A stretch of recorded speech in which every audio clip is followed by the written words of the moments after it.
Hello बच्चों, स्वागत है आप सभी का मेरे YouTube चैनल स्टडी विद लता शर्मा पर।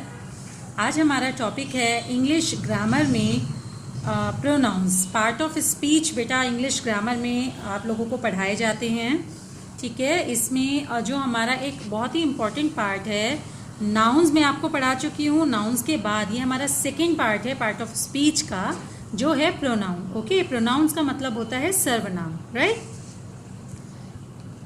सर्वनाम बेसिकली क्या होते हैं, प्रोनाउंस क्या होते हैं, इनके बारे में आइए समझते हैं। यहाँ पर एक पैराग्राफ आपको दिया गया है। फर्स्ट आप इस पैराग्राफ को रीड कीजिए। Red riding hood reached the hut store was open.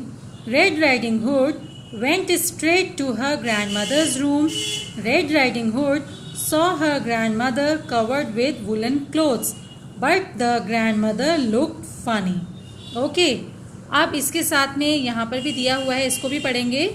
Red riding hood reached the hut, its door was open, she went straight to her grandmother's room, she saw her covered with woollen clothes but she looked funny.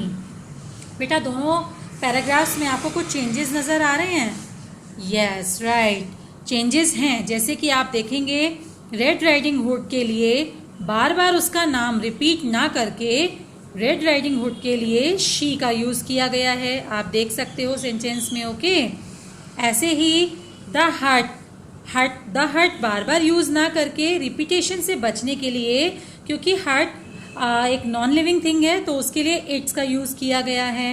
Okay, ऐसे ही grand mother, बार बार grand mother ना बोलने के लिए उनको हर कह के यहाँ पर इंडिकेट किया गया है। ओके, तो आइए समझते हैं कि ऐसा क्यों किया गया है। The second description is more readable as the nouns are not repeated. यहाँ जो सेकेंड डिस्क्रिप्शन से मतलब ये सेकेंड पैराग्राफ जो दिया है, ये पढ़ने में ज़्यादा कंफर्टेबल लग रहा है। क्यों? क्योंकि यहाँ पर एक ही वर्ड को बार बार रिपीट नहीं किया गया है। Okay, words such as she, her and its are used in place of Red Riding Hood, grandmother and the hut। जैसा कि मैंने आपको बताया, she, it और her इन वर्ड्स का यूज़ किया गया है रेड राइडिंग हुड, द हट और ग्रैंडमदर को बार बार रिपीट करने के बजाय। ओके, तो आप इस उदाहरण को देखकर समझ सकते हो कि such words are called pronouns, यानी रिपीटेशन से बचने के लिए नाउन्स के स्थान पर जो वर्ड्स यूज़ किए जाते हैं, ऐसे शब्द प्रोनाउन कहलाते हैं। समझ गए बच्चों? ओके, नेक्स्ट आपको क्या बता रहे हैं? ओ राइट, यहाँ पर आपको एक एक्टिविटी दी गई है। Okay, underline all the pronounce in the following sentences. In sentences में जो भी प्रोनाउन वर्ड्स हैं आपको उन्हें अंडरलाइन करना है। जैसे Mr. Sharma is a wonderful teacher. I really admire him.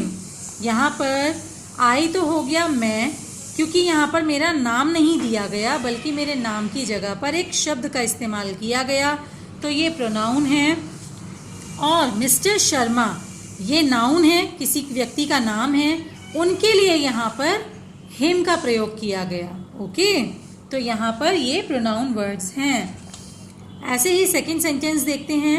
My father has a tablet but I am not allowed to use it. मेरे पापा के पास एक टैब है लेकिन मुझे उसे इस्तेमाल करने की अनुमति नहीं है। तो यहाँ पर मेरे लिए कहा गया, मेरे में मेरा नाम आ सकता था बट नाम ना देकर उसके लिए एक नए वर्ड का यूज़ किया गया है और ये वर्ड प्रोनाउन है। ओके, और टैबलेट, टैबलेट आप देख रहे हो एक वस्तु का नाम है, तो टैबलेट को दोबारा से यूज टैबलेट ना रिपीट करके, टैबलेट एक निर्जीव चीज़ है, नॉन लिविंग थिंग है, तो उसके लिए इट का प्रयोग किया गया। ओके, ऐसे ही we are 2 brothers and 2 sisters. हम 2 भाई और 2 बहनें हैं। अब चारों बच्चों का नाम, चारों के लिए जो नाउन्स हैं उसका प्रयोग ना करके सबके लिए कॉमन वी वर्ड का यूज़ किया गया। वी मीन्स हम, तो यहाँ पर वी प्रोनाउन है। You and your sister, you and your sister should come to our home to play, our house to play. यहाँ पर यू मीन्स तुम और योर सिस्टर मीन्स तुम्हारी बहन।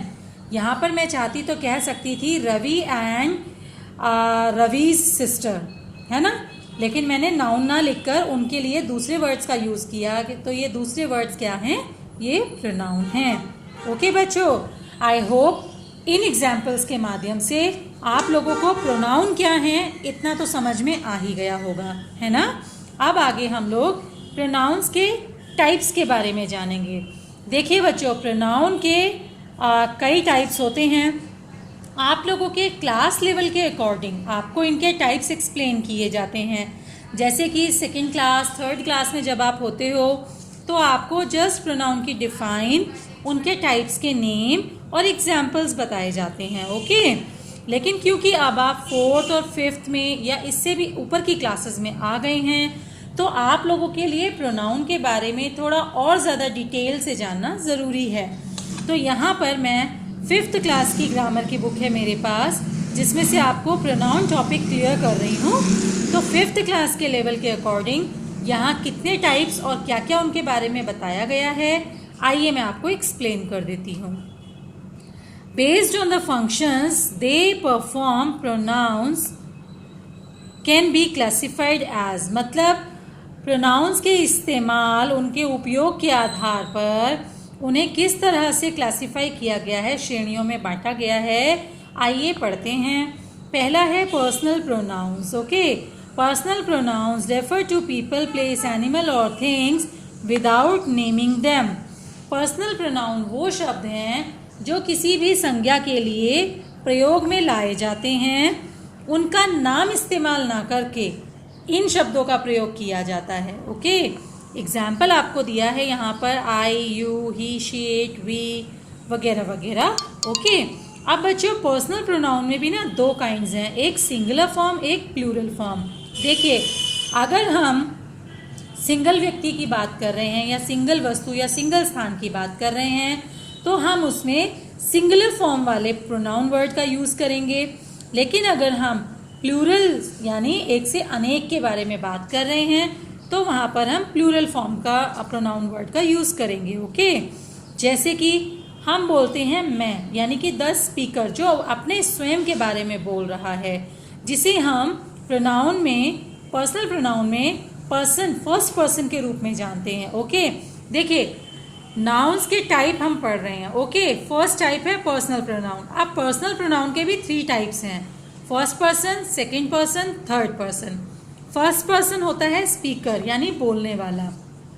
सेकंड पर्सन होता है वह संज्ञा जिसके बारे में बात हो रही हो, यानी the other one, second one. Okay, third person होता है बोलने वाला जिसके साथ बात कर रहा है और जिसके बारे में कर रहा है। ठीक है, यानी मैं बोलने वाला हूँ, आप सुनने वाले हो, और ग्रामर का ये टॉपिक ये थर्ड पर्सन की कैटेगरी में आएगा।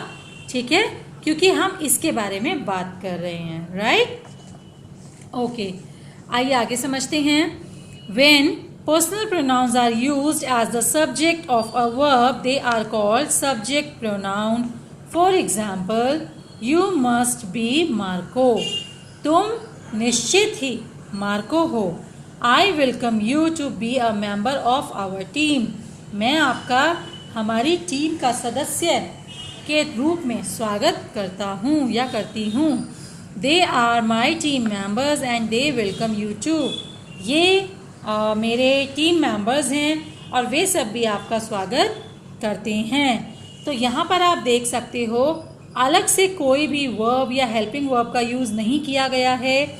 यहाँ पर जो सब्जेक्ट है वही वर्ब का भी काम कर रहा है।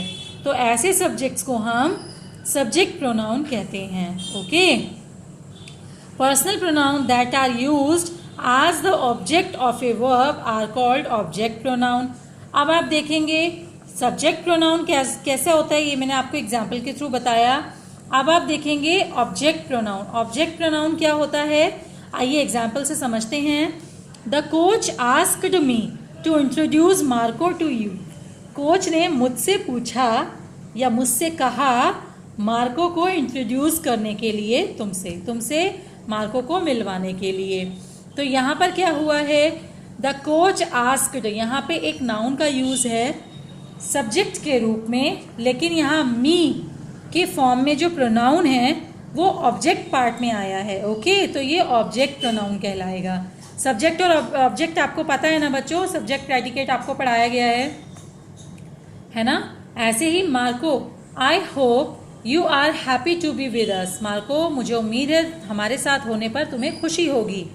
आई promise we will ease things for you.